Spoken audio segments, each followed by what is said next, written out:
हरदीप सिंग पुरी देशाचे पेट्रोलियम मंत्री आणि एप्स्टीन फाईल्समध्ये नाव असलेले भारतातले महत्त्वाचे नेते। गेल्या महिन्यात नव्यानं रिलीज झालेल्या एप्स्टीन फाईल्समध्ये हरदीप हे नाव 430 वेळा आहे, हरदीप पुरी हे नाव 46 वेळा आहे, तर हरदीप सिंग पुरी हे नाव 163 वेळा आहे। एप्स्टीन्स आणि पुरी यांच्यात भेट झाली होती। पुरी यांना एप्स्टीनच्या कुख्यात आयलंडबद्दल माहिती होती, हे एप्स्टीन फाईल्समधून समोर आलंय। धक्कादायक म्हणजे स्वतः हरदीप सिंग पुरी यांनी सुद्धा ते एप्स्टीनला 3 ते 4 वेळा भेटल्याचं मान्य केले। आता इतके सगळे पुरावे समोर असतानाही हरदीप सिंग पुरी यांनी अजून स्वतःहून मंत्रिपदाचा राजीनामा दिलेला नाहीये। विरोधक सातत्यानं त्यांच्या राजीनाम्याची मागणी करतायत, पण पंतप्रधान मोदींनी अजून त्यांचा राजीनामा घेतलेला नाहीये। पण जगभरात असे अनेक मोठे नेते आणि अधिकारी आहेत ज्यांना एप्स्टीन प्रकरणात आरोप झाल्यामुळे आपलं पद गमवावं लागलंय। अनेक जण असे आहेत त्यांनी फक्त एप्स्टीन फाईल्समध्ये नाव आल्यामुळे नैतिकतेच्या आधारे स्वतःहून राजीनामा दिले आहेत। जगभरात असे कोणकोणते मोठे व्यक्ती आहेत ज्यांना एप्स्टीन प्रकरणात स्वतःचं पद गमवावं लागलंय? त्यांचे एप्स्टीनशी काय संबंध होते? आता पुरी यांच्यासोबत काय घडू शकतं पाहूयात या व्हिडिओमधून। नमस्कार, मी ओमकार आणि तुम्ही पाहताय बोलबिडू। एप्स्टीन प्रकरणात पद गेलेली आतापर्यंतची सर्वात हाय प्रोफाईल व्यक्ती म्हणजे ब्रिटनच्या राजघराण्याचे प्रिन्स अँड्रू।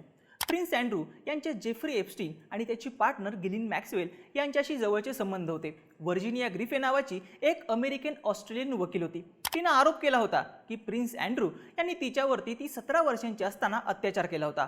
प्रिन्स अँड्रू यांनी हा आरोप अर्थातच नाकारला, पण पुढे हे प्रकरण प्रचंड वाढलं। वाढत्या दबावामुळे प्रिन्स अँड्रू यांना मे 2020 मध्ये ब्रिटनचं राजघराणं सोडावं लागलं। अँड्रू हे ब्रिटनची राणी एलिझाबेथ द्वितीय यांचे चिरंजीव आहेत। ब्रिटनच्या राजघराण्यात उत्तराधिकाऱ्यांच्या रांगेत ते दुसऱ्या क्रमांकावर होते। सध्या अँड्रू यांचे मोठे भाऊ चार्ल्स तिसरे हे ब्रिटनचे राजे आहेत। त्यांच्यानंतर अँड्रू यांच्याकडे राजघराण्याची सत्ता आली असती, मात्र एप्स्टीनची संबंध उघड झाल्यामुळे त्यांना राजघराणं सोडावं लागलं। त्यांची सर्व पदावरून हकालपट्टी करण्यात आली। नुकत्याच रिलीज झालेल्या नव्या एप्स्टीन फाईल्समध्ये प्रिन्स अँड्रू यांचे मुलींसोबतचे अनेक आक्षेपार्ह फोटो समोर आले। त्यानंतर त्यांची अडचण आणखीन वाढली। ब्रिटनचे पोलीस सध्या या सगळ्या प्रकरणाची चौकशी करत आहेत। पीटर मॅन्डेल्सन ब्रिटनच्या लेबर पार्टीचे ताकदवान नेते आणि ब्रिटनचे अमेरिकेतले राजदूत। मॅन्डेल्सन यांनी अलीकडेच म्हणजेच 3 फेब्रुवारीला त्यांच्या पदाचा राजीनामा दिला। तसंच त्यांनी लेबर पार्टीचं सदस्यत्वही सोडलं। गेल्या महिन्यात रिलीज झालेल्या फाईल्समध्ये मॅन्डेल्सन आणि एप्स्टीन यांच्यात संबंध असल्याचं समोर आलं। मॅन्डेल्सन यांना एप्स्टीनकडून पैसे मिळाले होते आणि त्या बदल्यात त्यांनी संवेदनशील सरकारी माहिती एप्स्टीनला शेअर केली, असे आरोप त्यांच्यावरती झाले आहेत। ब्रिटनचे माजी पंतप्रधान टोनी ब्लेअर आणि गॉर्डन ब्राउन यांच्या काळात मॅन्डेल्सन अनेक मोठ्या पदांवरती होते। त्या काळात त्यांनी ब्रिटनशी संबंधित बरीच आर्थिक माहिती एप्स्टीनला पुरवल्याचे आरोप आहेत। आता त्यांच्याकडे अमेरिकेतले राजदूत म्हणून अत्यंत हाय प्रोफाईल जबाबदारी होती। महत्त्वाचं म्हणजे त्यांची नियुक्ती ब्रिटनचे सध्याचे पंतप्रधान केअर स्टार्मर यांनीच केली होती। पण आता एप्स्टीन प्रकरणात अडकल्यामुळे त्यांना राजीनामा द्यावा लागलाय। यामुळे ब्रिटनमध्ये सध्या मोठं राजकीय संकट निर्माण झालंय। लंडन पोलीस सध्या मॅन्डेल्सन यांची चौकशी करत आहेत, पण त्यांनी आपण कोणतंही बेकायदेशीर काम केलं नसल्याचा दावा केलाय। जॅक लँग फ्रान्सचे वरिष्ठ राजकारणी आणि देशाचे माजी सांस्कृतिक मंत्री। लँग यांनी 7 फेब्रुवारीला पॅरिसमधल्या प्रतिष्ठित अरब वर्ल्ड इन्स्टिट्यूटच्या अध्यक्षपदाचा राजीनामा दिला। 30 जानेवारीला रिलीज झालेल्या एप्स्टीन फाईल्समध्ये जॅक लँग यांचे संबंध जेफ्री एप्स्टीनशी असल्याचं समोर आलं। यामुळे फ्रान्समध्ये मोठा राजकीय गदारोळ झालाय। एप्स्टीन फाईल्समध्ये लँग यांचं नाव जवळपास 673 वेळा आहे। डॉक्युमेंट्समधून समोर आलंय की जॅक लँग आणि जेफ्री एप्स्टीन यांच्यात 2012 ते 2019 पासून नियमित बोलणं सुरू होतं। फ्रान्सच्या तपास यंत्रणेनं जॅक लँग आणि त्यांच्या मुलीवर टॅक्स फ्रॉड तसंच मनी लॉन्ड्रिंगचे आरोप केले आहेत। लँग यांचं कुटुंब सातत्यानं एप्स्टीनची भेट घेत होतं, हे समोर आलंय। 6 फेब्रुवारीला फ्रान्सचे अध्यक्ष इमॅन्युएल मॅक्रॉन आणि पंतप्रधान सेबॅस्टियन लेकोर्नू यांनी लँग यांना परराष्ट्र मंत्रालयात बोलवणं धाडलं होतं। सरकारनं त्यांच्याकडे तातडीनं राजीनामा मागितला। त्यानंतर जॅक लँग यांनी आपला राजीनामा सोपवला। या घटनेमुळे सध्या फ्रान्सच्या राजकारणात मोठी खळबळ माजली आहे। सुलतान अहमद बिन मुलायम डीपी वर्ल्ड या जगप्रसिद्ध लॉजिस्टिक कंपनीचे CEO आणि अध्यक्ष 13 फेब्रुवारीला त्यांची या पदावरून हकलपट्टी करण्यात आली, कारण अर्थातच जेफ्री एप्स्टीन याच्याशी असलेले संबंध।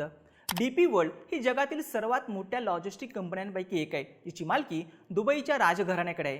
ही कंपनी जेबेल अली हे मिडल ईस्टमधलं सर्वात मोठं बंदर चालवते। या कंपनीनं सुलायम यांना कोणतंही कारण न देता पदावरून बाजूला केलं, पण याचा संबंध एप्स्टीन फाईल्सशी असल्याचं जगजाहीर आहे। अलीकडेच रिलीज झालेल्या एप्स्टीन फाईल्समधून समोर आले की जेफ्री एप्स्टीननं 2010च्या एका ईमेलमध्ये बिन सुलायम यांचा उल्लेख अत्यंत जवळचा मित्र असा केला होता। तर सुलायम यांनी 2015 मध्ये एप्स्टीनला एक मेल पाठवला होता, ज्यात त्यांनी एका मुलीशी अश्लील संबंधाचा उल्लेख केला होता। हे सगळे ईमेल्स आता जाहीर झालेल्या एप्स्टीन फाईल्समधून उघड झाले आहेत। एप्स्टीन फाईल्समध्ये बिन सुलायम यांचं नाव 344 वेळा आहे। ही सगळी माहिती समोर आल्यानंतर डीपी वर्ल्ड कंपनीनं लगेच त्यांची या पदावरून हकालपट्टी केली। एप्स्टीन प्रकरणात नाव आल्यामुळे पद गमावणारी पुढची महत्त्वाची व्यक्ती आहे नॉर्वेच्या वरिष्ठ राजदूत मोना जुल। नॉर्वेच्या सरकारनं 3 फेब्रुवारीला मोना जुल यांना पदावरून निलंबित केलं, कारण त्यांची जेफ्री एप्स्टीनशी असलेल्या संबंधाबाबत चौकशी सुरू झाली। मोना या जॉर्डन देशात नॉर्वेच्या राजदूत म्हणून काम करत होत्या। त्या नॉर्वेच्या अत्यंत प्रतिष्ठित राजदूत आहेत। 1990च्या दशकात इस्रायल आणि पॅलेस्टाईन यांच्या शांततेसाठी झालेल्या ओस्लो करारात जुल यांची भूमिका महत्त्वाची होती। नॉर्वेजियन मीडियाच्या म्हणण्यानुसार एप्स्टीननं मोना जुल यांचे 2 मुलं, तिचे पती तसंच नॉर्वेचे आणखीन राजदूत यांच्यासाठी त्यांच्या मृत्यूपत्रात $10 मिलियन ठेवले आहेत। नॉर्वेचे परराष्ट्र मंत्री म्हणाले, सरकार सध्या याबाबत आणखीन माहिती गोळा करत आहे। जुल यांच्यावरती अजून कोणताही आरोप सिद्ध झालेला नाहीये, मात्र चौकशी होईपर्यंत त्या कोणत्याही महत्त्वाच्या पदावरती राहू शकत नाहीत, अशी भूमिका नॉर्वेच्या सरकारची आहे। त्यामुळे त्यांना पदावरून निलंबित करण्यात आले। एप्स्टीनशी संबंध असल्याच्या आरोपांमुळे नॉर्वेमध्ये अनेक वरिष्ठ अधिकाऱ्यांना राजीनामे द्यावे लागलेत। मोना जुल या त्यातल्याच एक महत्त्वाच्या अधिकारी आहेत। मिरोस्लाव लायजॅक वरिष्ठ राजदूत आणि संयुक्त राष्ट्र महासभेचे माजी अध्यक्ष।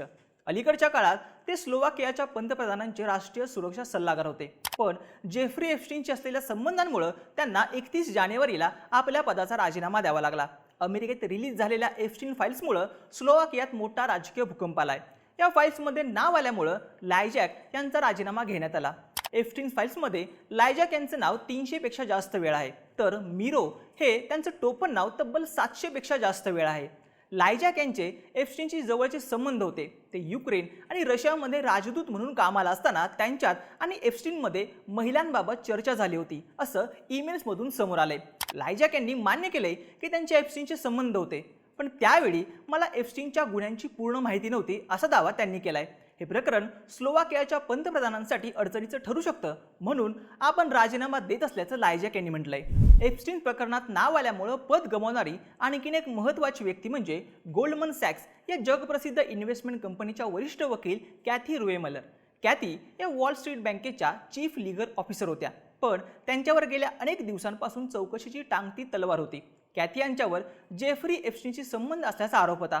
आता 12 फेब्रुवारीला त्यांना पदावरून राजीनामा द्यावा लागला। नव्यानं रिलीज झालेल्या फाईल्समधून समोर आले की कॅथी रुएमलर यांनी एप्स्टीनला अडचणीच्या काळात कायदेशीर सल्ला दिला होता। यामध्ये अत्याचाराचे आरोप करणाऱ्या महिलांनी दाखल केलेल्या खटल्यांचाही समावेश आहे। या बदल्यात कॅथी यांनी एप्स्टीनकडून अनेक महागड्या वस्तू घेतल्या होत्या। एका ईमेलमध्ये त्यांनी एप्स्टीनचा उल्लेख अंकल जेफ्री असा केला होता। कॅथी यांनी मान्य केले की तिचे एप्स्टीनशी संबंध होते, पण हे पूर्णपणे व्यावसायिक स्वरूपाचे होते, असा दावा त्यांनी केलाय। नव्यानं रिलीज झालेल्या एप्स्टीन फाईल्समध्ये कॅथी यांचं नाव आल्यामुळे गोल्डमन सॅक्स या कंपनीची प्रतिष्ठा धोक्यात आली होती। त्यामुळे कंपनीनं त्यांच्याकडून राजीनामा घेतल्याची माहिती आहे। आता देशाचे पेट्रोलियम मंत्री हरदीप सिंग पुरी यांचे एप्स्टीनशी असलेल्या संबंधाची चर्चा देशभरात आहे। एप्स्टीन फाईल्समध्ये त्यांचं नाव 150 पेक्षा जास्त वेळा आलंय। एप्स्टीन आणि त्यांच्यात थेट संबंध होते हे समोर आले। पुरी यांनी सुद्धा एप्स्टीनची भेट घेतल्याचं मान्य केलंय। अजून तरी त्यांनी स्वतः कोणता गुन्हा केल्याचं समोर आलं नाहीये। आता नैतिकतेच्या मुद्द्यावरून मात्र ज्याप्रमाणे जगभरातल्या प्रतिष्ठित व्यक्ती राजीनामे देत आहेत, त्या आधारे पंतप्रधान मोदी यांनी सुद्धा पुरी यांचा राजीनामा घ्यावा अशी मागणी विरोधक करतायत। तुम्हाला काय वाटतं? हरदीप सिंग पुरी यांनी मंत्रिपदाचा राजीनामा द्यावा का? तुमचं मत आणि प्रतिक्रिया आम्हाला कमेंट करून नक्की सांगा आणि अशाच माहितीपूर्ण व्हिडिओसाठी बोल्ड व्हिडिओच्या YouTube चॅनलला सबस्क्राईब करायला विसरू नका।